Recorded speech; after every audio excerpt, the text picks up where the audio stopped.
Hello, everyone.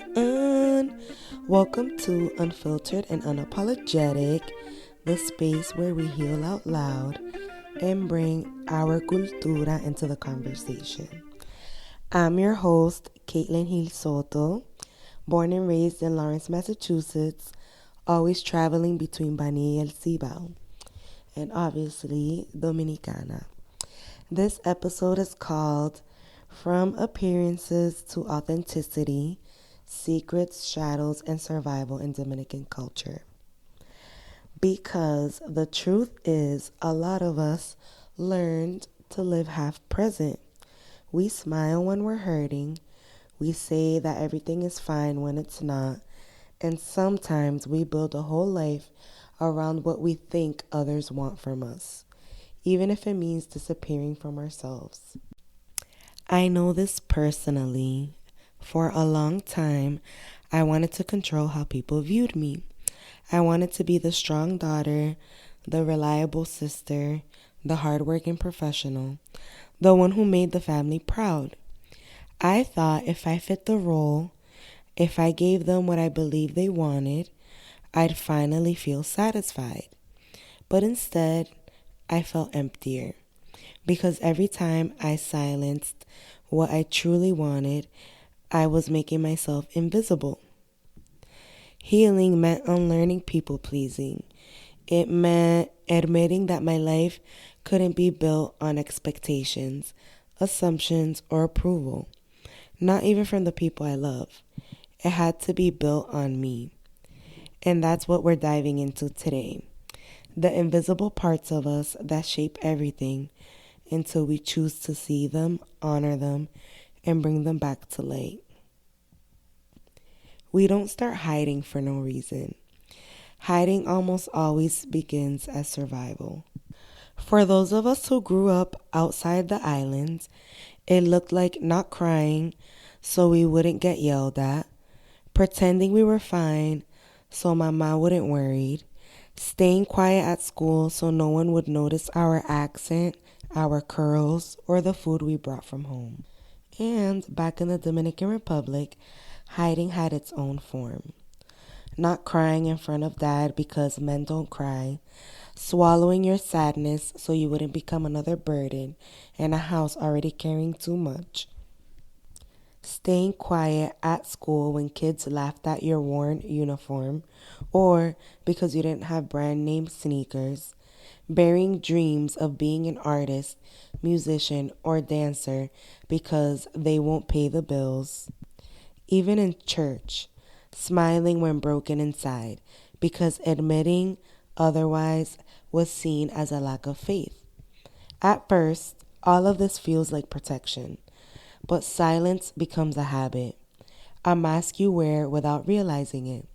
And little by little, you're not just hiding emotions, you're also hiding dreams, talents, and even joy yourself. In Dominican culture, hiding becomes an inherited art. We watched elders aguantar callao or holding it in because they had to be strong, put on a good face so no one would talk badly about the family. We learned not to question, not to ask for much, to swallow our tears so we wouldn't make a show. And without noticing, we started shrinking ourselves to fit the pictures others had of us. The obedient daughter, the sacrificial mother, the strong man who never breaks. But survival doesn't feel like living. Survival is carrying a constant weight in your chest. It's feeling like when everything looks fine on the outside, inside there's a void that nothing fills. Sooner or later, you'll look around and realize you're exhausted, resentful, maybe even angry because you built a life based on what you thought people wanted, not on what your soul needed. And the body knows, the nerves feel it, and even if the world sees you as strong, your spirit dims because the soul will never be satisfied living invisible. I have a journal prompt here for you guys. What part of myself did I learn to hide to survive? And the affirmation for this question is, my survival does not define my future. When you spend years hiding, it doesn't just disappear. It seeps into everything. Being invisible is exhausting. It's like living with a mask you can never take off. For me, it looked like people pleasing. I built so much of my life around what I thought other people wanted from me. My family, my loved ones, even co-workers. I told myself, if they're proud, then I'll be okay. If they're happy, then I'll finally feel at peace. But instead of peace, what I felt was dissatisfaction. No matter how much I gave, it was never enough. And the truth was, it wasn't about them. It was about me disappearing. Every time I silenced my real needs and desires, I was teaching myself that being seen was dangerous. And that isn't just me, it's many of us. For those of us who grew up outside the islands, invisibility is swallowing microaggressions at work so you don't seem difficult, lowering your voice in English so your accent doesn't show, making yourself smaller in spaces where you feel your Dominican identity doesn't fit. In the Dominican Republic, invisibility is never talking about depression because that's for crazy people. It's staying silent when your partner disrespects you because it's better to be accompanied than alone. It's giving up on studying something else because your family already decided what career was best for you. It's biting your tongue in church because you have to give a good testimony. In Dominican culture, we grew up with appearances.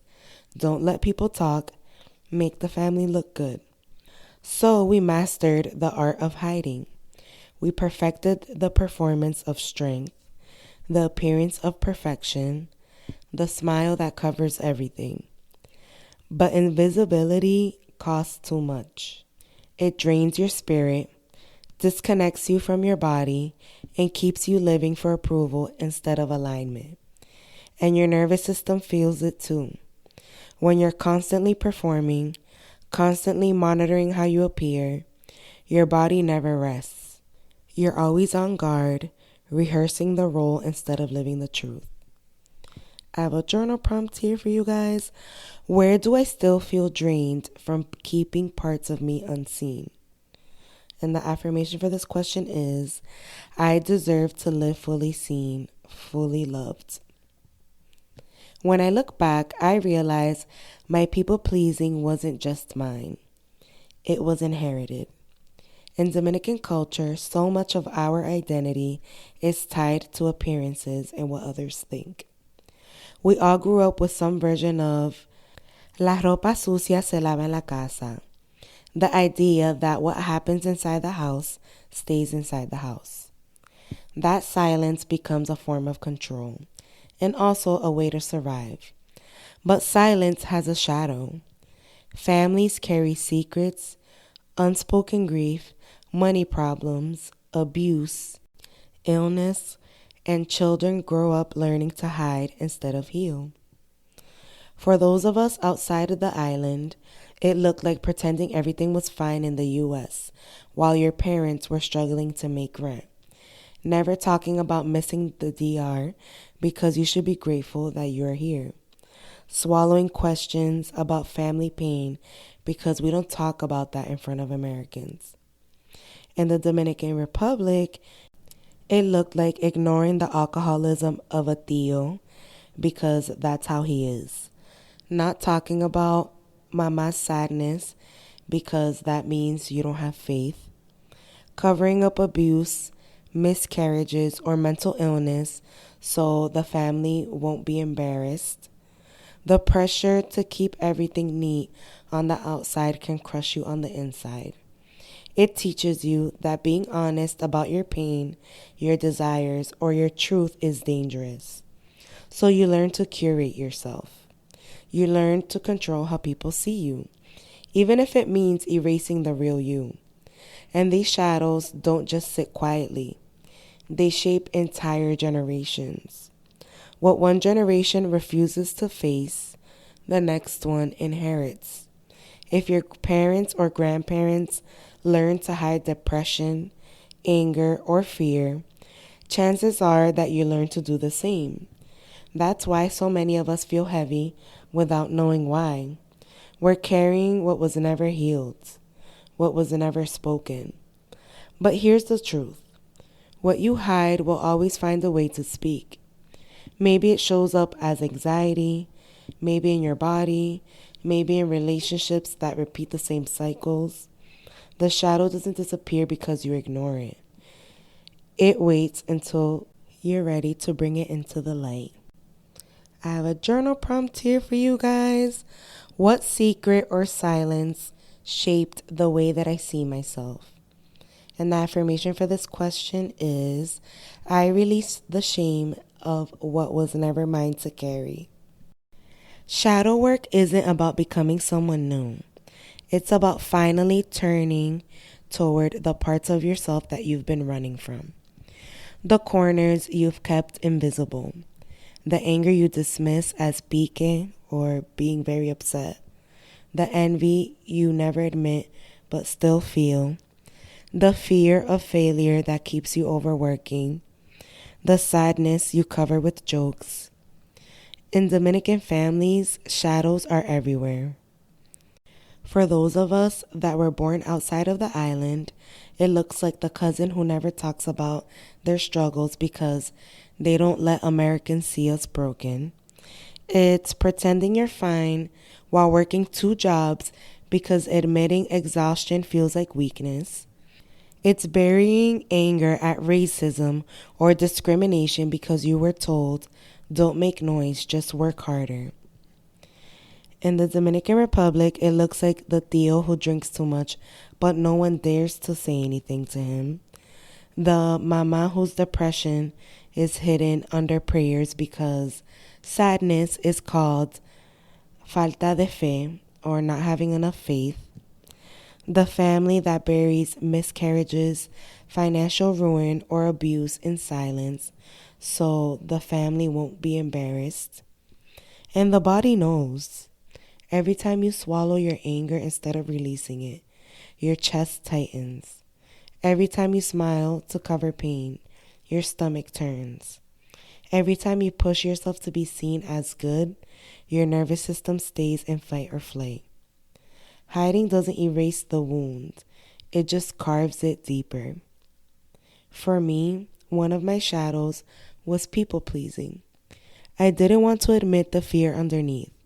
Fear of rejection, fear of disappointing people I loved, fear of being misunderstood. And because I judged myself for that fear, I buried it even deeper. I told myself, why can't I just be strong? Why can't I just be satisfied? But God doesn't need the polished version of me. He meets me in the shadow, in the parts I wanted to erase. Shadow work taught me that nothing hidden in me is unworthy of love.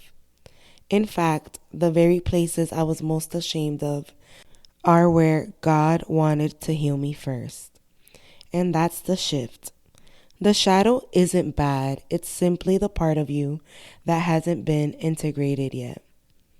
The part still waiting for compassion. When you bring it into the light, when you face it without judgment, you stop being divided. You become whole. And the journal prompt I have for you guys is, what part of me have I been judging as bad when it's really a shadow asking for compassion? And the affirmation for this question is, even my shadows are worthy of love and healing. The truth is, what you hide doesn't disappear. It doesn't sit quietly in a corner. It leaks into everything. The invisible you makes choices every day, even when you think you're in control. For me, I saw this clearly in people pleasing. On the outside, I thought I was choosing peace by keeping everyone else happy. But underneath, it was my shadow. The fear of rejection, the need to control how people saw me, that was really running my life. And the more I let that invisible part lead, the emptier I felt. Think about it. When you grow up outside the island, if your invisible self is built on fear of rejection, you may shrink in work meetings, never negotiating a raise, because staying overlooked feels safer than risking conflict.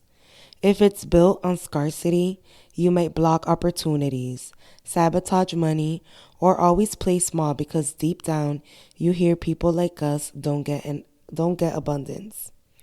In the Dominican Republic, if your invisible self carries shame, you might bury your creativity, the art, the singing, the dancing, because eso no da dinero, or you won't make money off of that. If it's built on silence, you might stay in unhealthy relationships because leaving would bring embarrassment to the family. If it's built on fear, you may keep saying yes to responsibilities that crush you because saying no feels selfish. And your body feels it. The heaviness, the restlessness, the way you push away love or hesitate when opportunity shows up. The nervous system stays in survival mode because your shadow is still in the driver's seat, deciding what you're worthy of. But here's the grace. Once you bring the invisible to light, it loses power. What you name, you can face. What you face, you can heal. And what you heal, you can release. I have a journal prompt here for you guys. What area of my life feels stuck? And what invisible belief or fear could be shaping it? And the affirmation for this question is, what I bring into the light can no longer control me in the dark. The truth is, you can only live hidden for so long before your body, your spirit, or your relationships start to break. For me, it showed up as constant dissatisfaction. Like no matter what I did, I couldn't breathe freely. My body was tense, my chest heavy because I was carrying the weight of everyone else's expectations. But healing is about visibility. Invisibility doesn't mean exposure. It doesn't mean putting all your business out there. It means alignment. It means choosing yourself, even if it disappoints someone. It means letting your yes be yes and your no be no. For those of us outside the island, becoming visible might mean finally speaking up at work when you've stayed silent for so long. It might mean showing up with your accent, your curls, your full self instead of shrinking to fit in. In the Dominican Republic, it might mean saying no to family obligations that suffocate you. It might mean daring to study or work in something you actually love. It might mean naming depression, anxiety, or pain, even when the culture says, eso no se dice, or you're not supposed to say that. And when you start living visible, everything shifts. Your body rests differently. Your spirit expands. Your relationships deepen because people are meeting the real you, not the curated version. Most importantly, becoming visible isn't just for you. It's for the generations after you. Every time you step out of invisibility, you teach your children, nieces, nephews, and community that they too can be fully seen, fully loved, fully themselves.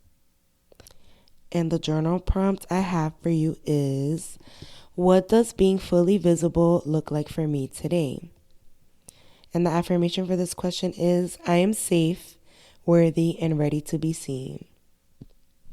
If you've been living invisible, hiding behind strength, people-pleasing, or silence, I want you to know this. What you've hidden has been shaping everything. But now you get to choose differently. You get to see yourself, honor yourself, and live as the whole you God created. And I want to invite you into something gentle. This week, choose one invisible part of yourself, a truth, a fear, or a dream you've been hiding, and sit with it. Don't judge it, don't rush it, just let it be seen. Because the moment you see it, you begin to free it. Remember, your healing isn't just for you. Every hidden part you bring into the light breaks a cycle. For those of us outside the islands, breaking that cycle might mean our kids grow up without carrying the same silence about race, poverty, or survival. In the Dominican Republic, it might mean the next generation shows up free to talk about mental health, to name their struggles, to choose joy without guilt. What you face now, they won't have to carry later. And to your younger self, the little girl, the little boy, the little soul inside who thought they had to be perfect to be loved, invisible to be safe, I want to say this. You are safe now. You are loved exactly as you are. You don't have to disappear anymore. In here, we're going to end with a prayer. Put your hand on your chest and take a deep breath. And exhale. Dear God, thank you for seeing me fully, even when I tried to hide. Thank you for reminding me that every part of me, even the shadows, is worthy of love, healing, and compassion. Give me the courage to face what I've kept invisible, the wisdom to know I don't have to perform to be loved, and the peace to live aligned with who you made me to be. May my healing ripple through my family, my community, and the generations after me. Amen. That's it for today's episode of Unfiltered and Unapologetic. If this touched you, share it with someone you love, a friend, a cousin, or anyone who needs to hear this. And if you want to support the show, you can do it by leaving a 5-star review, following on Apple Podcasts, Spotify, YouTube, or wherever you tune in. You can also support directly through Buzzsprout with a monthly contribution. It helps keep this space deep, researched, and rooted in our culture. Don't forget to follow me on Instagram at Caitlin La Jefa and at Unfil and Unapologetic Pod for more prompts, affirmations, and community. Thank you for being here, for choosing healing, and for showing up for yourself. I'll see you in the next episode.